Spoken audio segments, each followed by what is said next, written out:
너희가 피차 고발함으로 너희 가운데 이미 뚜렷한 허물이 있나니 차라리 불의를 당한 것이 낫지 아니하며 차라리 속는 것이 낫지 아니하냐. 너희는 불의를 행하고 속이는구나. 그는 너희 형제로다. 불의한 자가 하나님의 나라를 유업으로 받지 못할 줄을 알지 못하느냐. 미혹을 받지 말라. 음행하는 자나 우상 숭배하는 자나 간음하는 자나 탐색하는 자나 남색하는 자나 도적이나 탐욕을 부리는 자나 술 취하는 자나 모욕하는 자나 속여 빼앗는 자들은 하나님의 나라를 유업으로 받지 못하리라. 너희 중에 이와 같은 자들이 있더니 주 예수 그리스도의 이름과 우리 하나님의 성령 안에서 씻음과 거룩함과 의롭다 하심을 받았느니라. 고린도전서를 보면서 이 교회가 다시 회복될 수 있을까 하는 마음을 갖게 됩니다. 아마도 저는 고린도 교회 성도들을 본 적이 없으니까 사랑하는 마음이 없어서 그런 것이겠죠. 그런데 사도 바울은 자신이 개척한 교회입니다.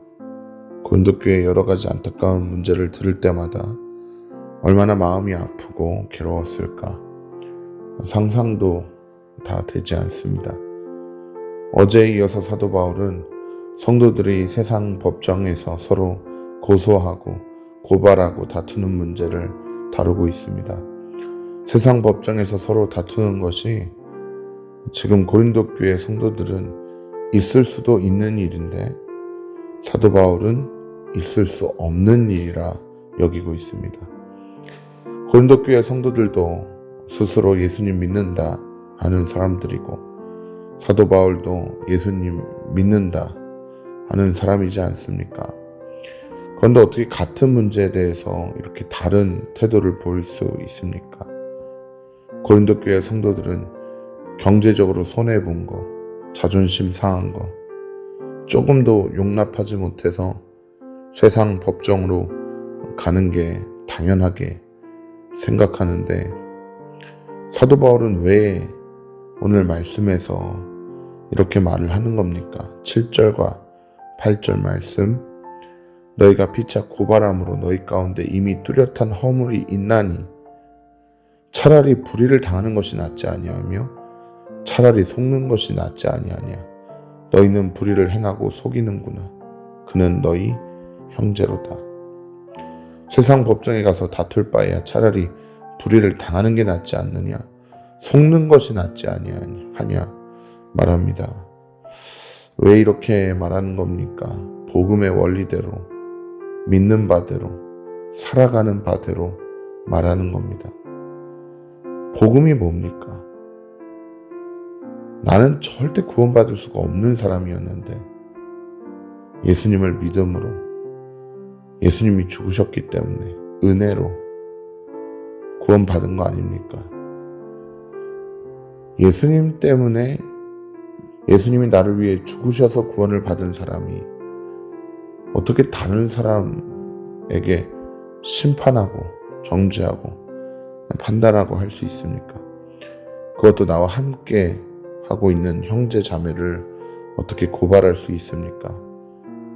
이 땅에서의 삶은 잠깐이고 하나님 나라의 그 삶이 영원히 있는데 어떻게 그렇게 이 땅에 있는 것에 집착하고 조금도 손해보지 않으려고 하는 겁니까? 사도 바울이 그렇게 말하고 있습니다. 고린도교회 안에 있는 성도들 중에 지금 누가 이런 일을 벌이고 있는 겁니까?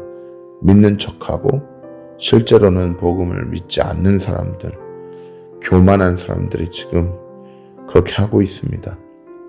바울은 고린도교회 교인들의 과거를 상기시킵니다.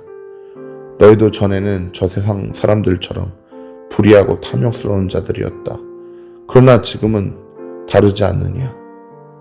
11절에서 이렇게 말합니다. 너희가 불의한 일을 행하는 자였는데 지금은 주 예수 그리스도의 이름과 우리 하나님의 성령 안에서 씻음과 거룩함과 의롭다 하심을 받았느니라 말하면서 과거로 돌아가지 말 것을 피를 토하는 심정으로 호소하고 있습니다. 오늘날 우리의 모습과 우리 자신의 삶을 이 말씀 앞에 비추어 보아야 합니다. 오늘날 한국교회의 문제는 예산이 줄어든 것이 문제가 아니고 성도들이 교회를 많이 떠난 것도 문제가 아닙니다. 오늘날 한국교회의 위기는 세속화의 위기입니다. 십자가의 희생과 섬김이 보이지 않고 손해보려는 이가 없습니다. 내가 죽겠습니다 하는 이가 없습니다. 세상에서 사람들이 승리하는 방식대로 남을 짓밟고 나의 논리, 나의 권리를 주장하는 방식이 지혜로운 것이라고 하는 이것이 교회 안에서도 작용하려고 합니다. 억울한 일을 당하면 참지 못하고 조금의 손해도 보지 않으려고 하는 우리의 마음 이면에는 결국 예수님보다 나의 자아를 더 사랑하는 본질적인 자기 사랑, 교만이 자리 잡고 있습니다.